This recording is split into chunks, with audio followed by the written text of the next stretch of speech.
Donc, petite introduction sur la nouvelle série de cours qu'on va faire, à savoir sur le fait, donc, à savoir que Shabbat donc, est interdit du Melachot, comme tout le monde le sait, et maintenant, comme tout le monde le sait aussi, Shabbat, enfin le Pikuach Nefesh, c'est-à-dire le danger de mort, c'est Doché et Shabbat, c'est-à-dire que c'est plus important que le Shabbat. Donc si une personne va aller en danger de mort, elle ne va pas dire dans ce Shabbat, je peux enfreindre le Shabbat. Il y a trois choses dans lesquelles dans la Torah, il vaut mieux se laisser mourir plutôt que les enfreindre. C'est Shichut Damim, c'est-à-dire le meurtre, si on te dit tue ce juif ou je te tue. La Avodah Zara, donc l'idolâtrie, ou les Gilui Arayot, c'est les relations interdites. Mais Shabbat, ça n'en fait pas partie. C'est-à-dire que voilà, on doit enfreindre Shabbat plutôt que de mourir. Alors maintenant, les dynimes là-dessus, ils sont très vastes et ils sont très, voilà, il y a beaucoup de cas pratiques possibles. Et c'est pour ça qu'on va s'attaquer à ce sujet qui sera très intéressant et beaucoup plus limoud et beaucoup plus halachique en fait que ce qu'on avait vu par rapport aux rêves, par rapport à tout ça. Et il y a beaucoup de questions très intéressantes, vous verrez, qui se poseront. Donc en fait, toute cette question, elle commence avec une suga dans la Gemara qu'on trouve dans Yoma, qui traite du jour de Kippour en fait. C'est Yoma littéralement le jour, donc le jour de Kippour. Et là-dessus, la Gemara, elle commence en disant Ugvar. Est-ce que vous l'avez? Donc c'est le texte 1, la première ligne qui est soulignée.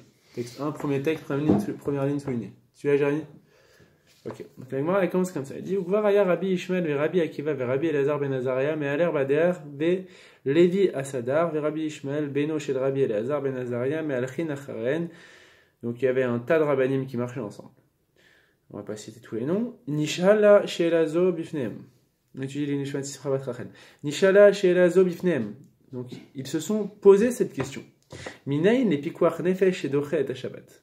D'où sait-on que le danger de mort est plus important que le Shabbat, c'est-à-dire que la vie est plus importante que la pratique du Shabbat. Donc, il y en a beaucoup qui disent qu'il manque un mot dans cette Gemara. La question, c'est d'où est-ce qu'on sait qu'un safek pikuach nefesh, c'est-à-dire un doute sur un danger de mort, c'est-à-dire même pas une personne, elle va mourir. C'est enfreint Shabbat ou sinon tu risques de mourir. C'est enfreint Shabbat parce que peut-être que là tu es dans une situation où tu vas mourir. Donc c'est encore plus méquille, on est encore plus permissif dans ce cas-là. Donc, en fait, ce qui va être intéressant, c'est que chaque Rav, il va donner sa réponse et dire d'où est-ce que lui il sait ça. Parce qu'en fait, c'est un digne que tous les rabbinim connaissent, mais chacun, ils ont une interprétation et une raison différente pour dire qu'on a le droit d'emprunter le Shabbat. Nana Rabbi Ishmael ve'amar. Rabbi Ishmael, il a répondu, il a dit, moi je sais pourquoi. D'où est-ce qu'on sait ça? Im bemartechet imatzi aganav.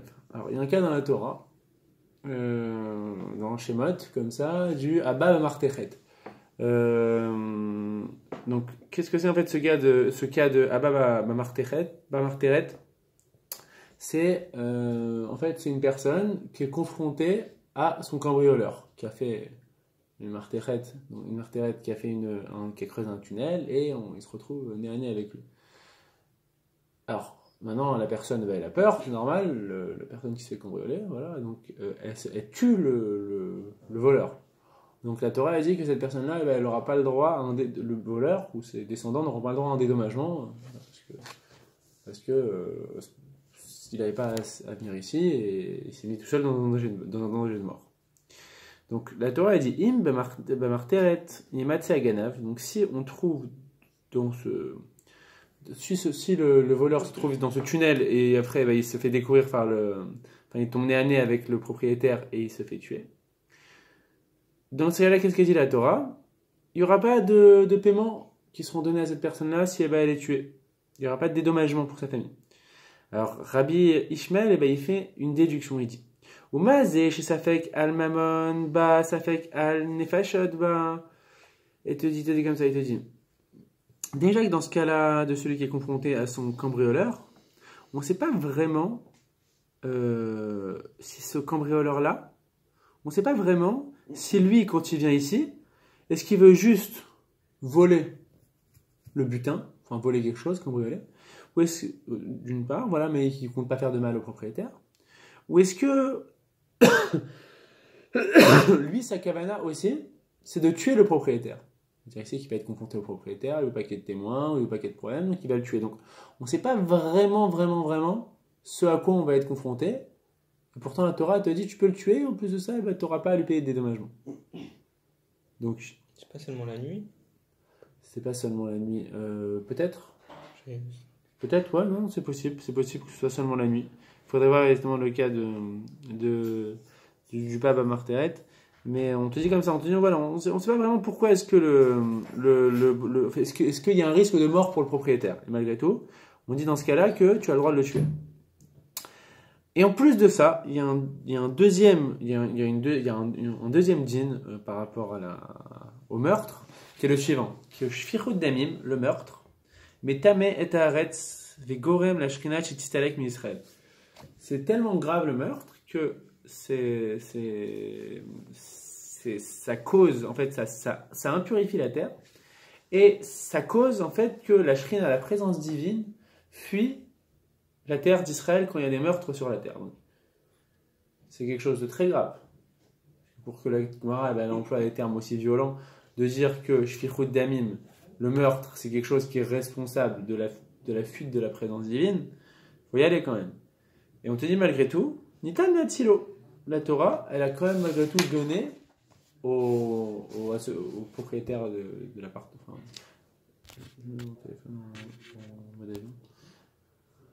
elle a malgré tout donné la permission à celui qui est confronté à l'heure de le tuer. Alors que c'est un safek, on ne sait même pas s'il y avait vraiment un risque de mort pour nous. Et en plus de ça, c'est très grave le meurtre. Ça chasse la présence divine, ça impurifie la terre. Il te dit quoi? Qu'elle va remer les petits quoi? Nefesh et dochet à Shabbat. Il te dit alors, à plus forte raison que si on t'a permis de tuer dans un cas comme ça, alors que le meurtre c'est très grave, bien plus grave que l'infraction du Shabbat, et qu'en plus de ça, c'est qu'un doute sur toi si il y avait vraiment un risque que tu sois tué. Okay, on ne connaissait pas vraiment la kavana du cambrioleur. Il te dit malgré tout, dans un safek, que peut-être tu vas mourir, safek pikuach nefesh, on t'a permis de tuer, qui est quelque chose de bien plus grave que l'infraction du Shabbat. À plus forte raison, il te dit qu'on va permettre l'infraction du Shabbat. Quand il y a un safek pikuach nefesh. Et c'est sûr que l'infraction du Shabbat elle est moins grave que le meurtre, puisqu'on a dit que le meurtre, c'est une des trois choses pour lesquelles il vaut mieux se laisser mourir plutôt que de tuer. Donc après, il faut voir les djinim dans quel cas. Est-ce que c'est quand c'est qu'avec un juif? A priori, oui, c'est qu'avec un juif, mais bon. En tout cas, le meurtre est très grave. Alors lui, c'est la première réponse qu'il donne. C'était la réponse de Rabbi Ishmael. Nana Rabbi Akiva ve'amar. Rabbi Akiva, lui, il a une autre réponse qui va être la suivante. Il dit Vechi yazid ish al reu. Donc, il y a un dîne dans la Torah, comme ça aussi dans Shemot. Que si un Kohen il tue volontairement un juif, okay, la Torah elle te dit quoi? Donc Vichi Yazid Ish al Reu, si un juif Kohen tue son prochain, mais on te dit comme ça, on te dit Meim Mizbechit Ekechenu Lamut.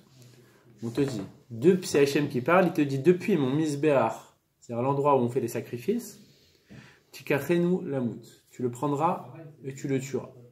C'est-à-dire que les Kohanim, ils faisaient les sacrifices, c'est eux qui s'occupaient de faire les sacrifices pour le peuple. Donc Hachem il dit, si en gros il y a un Kohen qui tue, volontairement, tu l'empêches de faire son service, tu le prends de l'endroit où il fait le service et tu vas le juger pour le condamner à mort, en gros, c'est une image. Mais tu l'empêches de faire son service, il continue pas son service, on ne commence même pas son service, le service journalier qu'il devait faire, et tu le prends et tu vas le tuer. Alors, la Gemara, elle fait ce qu'on appelle un diouk, une distinction, elle te dit. C'est marqué quoi? Me'im misbechi.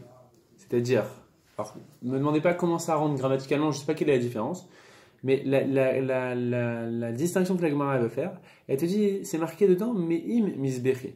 C'est-à-dire quand le Kohen va commencer à faire son service journalier de sacrifice, avant qu'il n'ait commencé à faire son service, tu le prends, et tu l'empêches de faire son service et tu le juges et tu le condamnes à mort. Okay. Elle te dit par contre, c'est pas marqué. Elle te dit vélo, mais al misbechi. Elle te dit, c'est pas marqué pendant au moment où il est en train de faire son service, tu le prends et tu le condamnes, tu vas le prendre, tu l'interromps dans son service de sacrifice et tu vas le condamner. C'est-à-dire que, on va voir à quoi ça mène, mais juste la distinction qu'il va faire la Gemara et qu'il est en train de faire Rabbi Akiva, c'est de dire un Kohen en gros qui a fait un meurtre, et qui est responsable d'un meurtre volontaire, tu vas te juger, mais tu le jugeras avant et tu le jugeras et tu l'enlèveras en fait de son service de sacrifice avant qu'il ait commencé à entamer les nouveaux sacrifices de la journée en gros. Mais par contre, s'il a entamé ces nouveaux services de la journée, tu vas pas l'interrompre pour ça.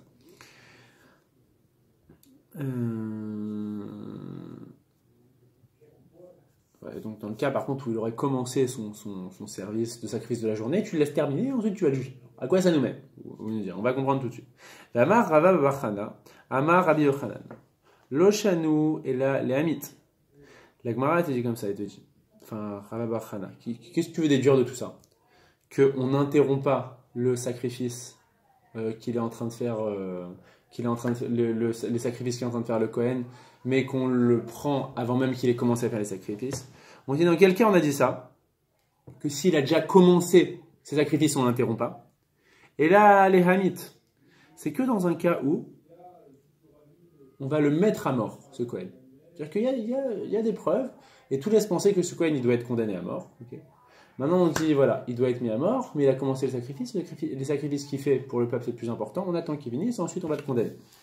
Par contre, si on a un autre cas de figure, aval les achayot.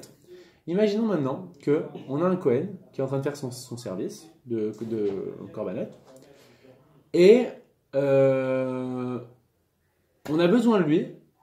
Pourquoi? Parce qu'il pourrait, ce Kohen, que témoin ou qui est un chacham, tu vois, il pourrait permettre de disculper un juif qui est sur le point d'être tué. Dans ce cas-là, quel est le din? Il a commencé maintenant ses sacrifices journaliers. Quel est le din dans ce cas-là? On l'interrompt. Alors qu'est-ce qu'elle veut déduire de ça la Gemara? Elle va tirer un calva chomer.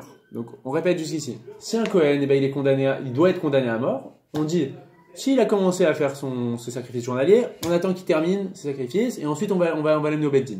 Par contre, s'il n'a pas encore commencé, on le prend et on l'amène au Beddin. Ça, c'est quand on doit condamner à mort la personne. Par contre, si on a besoin du Kohen pour venir disculper une personne de la peine de mort, là, dans ce cas-là, on interrompt son service, même s'il a déjà commencé. Okay. Qu'est-ce que veut dire la Gemara? Ou mazé, ça fait qu'esh mamash bedvarav, ça fait qu'en mamash bedvarav. Elle te dit, si déjà dans un cas comme ça, où le Kohen, on va l'appeler pour disculper un juif qui est sur le point d'être condamné à mort, et malgré tout, c'est un safek. C'est un safek malgré tout. Parce qu'on ne sait pas, peut-être que le Kohen, il n'arrivera pas à le faire disculper. Alors soit on va lui demander, comme on a dit, parce que c'est peut-être, il a peut-être été témoin de quelque chose de Kohen qui permettra de disculper ce juif, ou peut-être que c'est un Talmid Chacham qui peut jouer le rôle de Dayan, ou je ne sais pas, mais on ne sait pas s'il va réussir. C'est pas un magicien ce Kohen. On se dit peut-être qu'il y a une chance que grâce à son intervention, il y a une qu'on appelle ça une mise à mort qui soit évitée, une mise à mort injuste, donc on interrompt. Alors la Gemara elle dit Avoda, dochet et Shabbat. Elle te dit, qu'est-ce qui est le plus important entre la avoda, c'est-à-dire les sacrifices qu'on faisait? Alors de quels sacrifices on parle ici? On parle des korbanot à tzibour, c'est-à-dire le Kohen il s'occupait de certains korbanot qu'on faisait pour la collectivité. Mais en tout cas, il y a un concept comme ça, comme quoi les korbanot, il y a certains korbanot qui étaient faits le jour de Shabbat.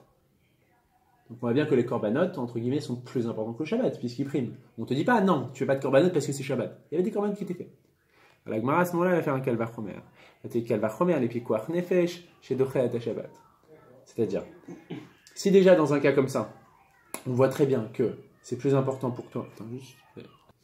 On a dit comme ça. Donc la Gemara va faire un kalva chomer. Elle dit, si déjà dans un cas où la avoda qui est plus importante que le Shabbat, il y a des cas des fois où pour un safek pikuach nefesh, c'est-à-dire peut-être qu'il va être sauvé, il va être sauvé, on interrompt la avoda.